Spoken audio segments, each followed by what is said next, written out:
मनुष्य के जीवन में आदर्श विचारों का बड़ा महत्व है।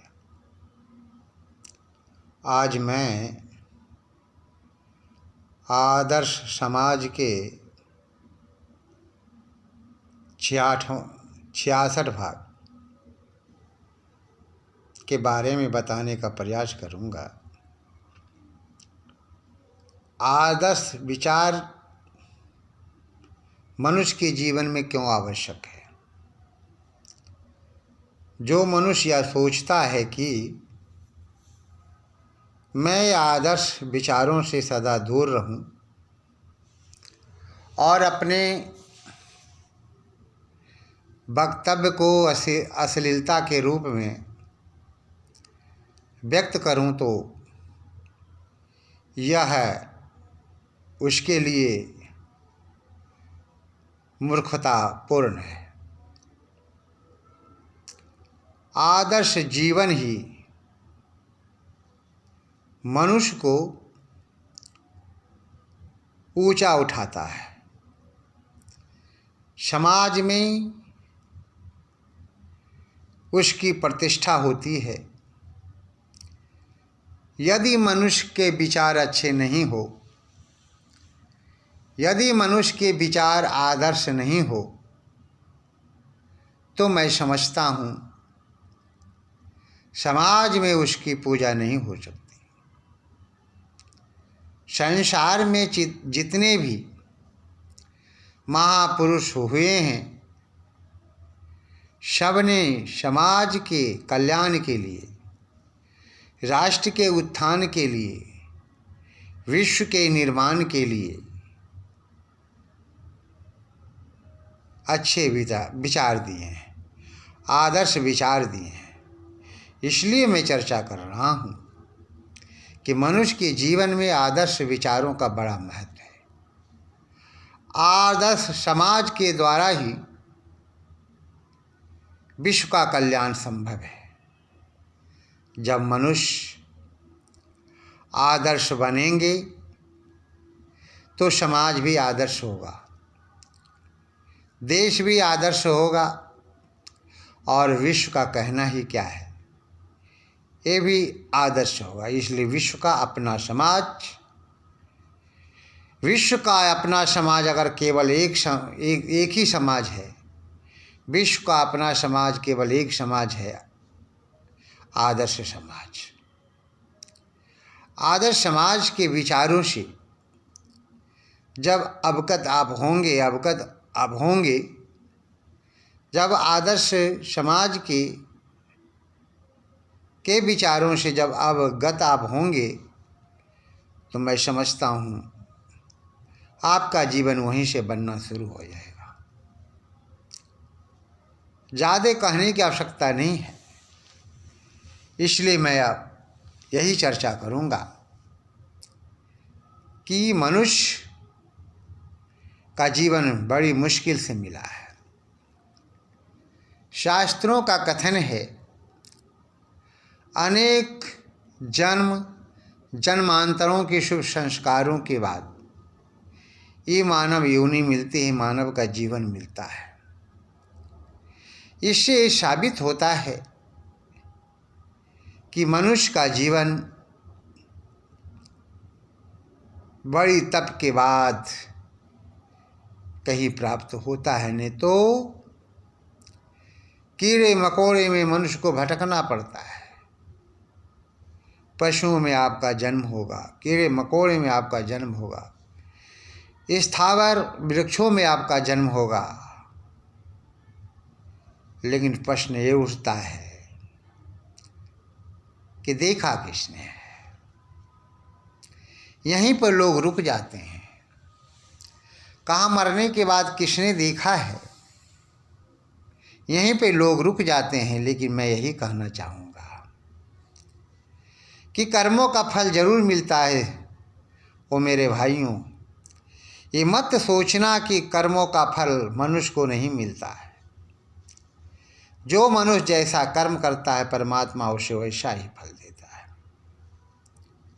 जैसे मैं एक उदाहरण आप लोगों के समक्ष प्रस्तुत करता हूँ एक माँ के उदर से कोई शिशु जन्म लेता है, कोई बुद्धिमान होता है, कोई मूर्ख होता है, कोई पढ़ लिख कर के विद्वान बन जाता है, कोई मूर्ख रह जाता है, और कुछ बच्चे तो अपनी माँ के गर्भ में ही मर जाते हैं। कुछ बच्चे लंगड़े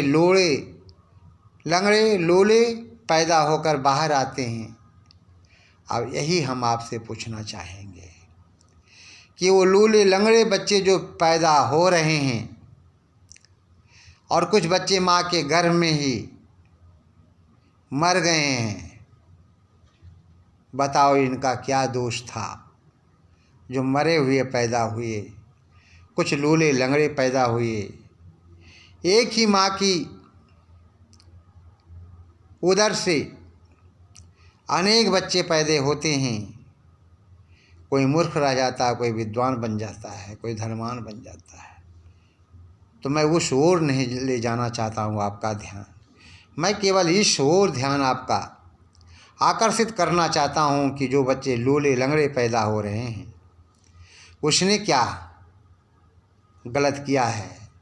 अभी संसार में आया ही नहीं, और इस संसार में आने के बाद जबकि मनुष्य कर्म करता है, अच्छा कर्म करता है या बुरा कर्म करता है, उसके बाद उसे फल मिलना चाहिए, अच्छा फल मिलना चाहिए या बुरा फल मिलना चाहिए।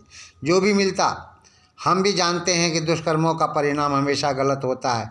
लेकिन जो व्यक्ति लूले लंगड़े होकर मर जाते हैं और अभी संसार में आए ही नहीं हैं, कुछ लोग आए ही नहीं हैं, कुछ आने के बाद मर जाते हैं, और कुछ लूले लंगड़े ही पैदा होते हैं। उसने इस जन्म में अभी आया ही नहीं, चलना ही नहीं सीखा, और फिर उनके जीवन के साथ ऐसा हो रहा है। उसने कौन सा गलत काम किया जबकि अभी संसार में आया नहीं? इससे ये साबित होता है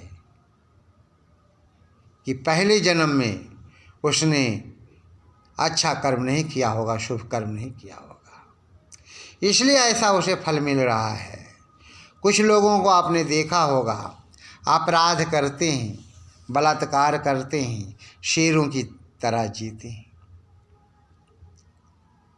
आराम की जिंदगी जीते हैं। कुछ लोग वेश्यागामी होते हैं, वेश्यागमन करते हैं, फिर भी शान से जीते हैं, मांस खाते हैं, मछली खाते हैं, शान से जीते हैं। किसी प्रकार का कोई कष्ट नहीं होता, दुख नहीं होता है, विपत्ति नहीं आती है। और कुछ लोग सदाचारी होते, मांस नहीं खाते हैं, वेदों के मार्गों पे चलते हैं, उनके जीवन के साथ जो है संघर्ष जुड़ जाता है, उनके जीवन में दुख आते हैं, विपत्तियां आती हैं। ऐसा क्यों? इससे ये साबित होता है कि जो व्यक्ति शराबी है, कबाबी है, मांसाहारी है या वैश्यागामी है, फिर भी उसे इस जीवन में आराम मिल रहा है, इससे साबित होता है कि पहले जन्म में उसने अच्छा कर्म किया होगा।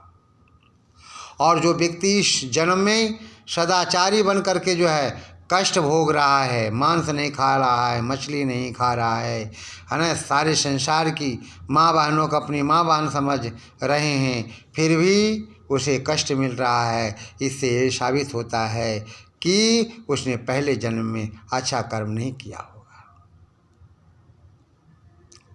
यही कर्मों का फल मिलता है।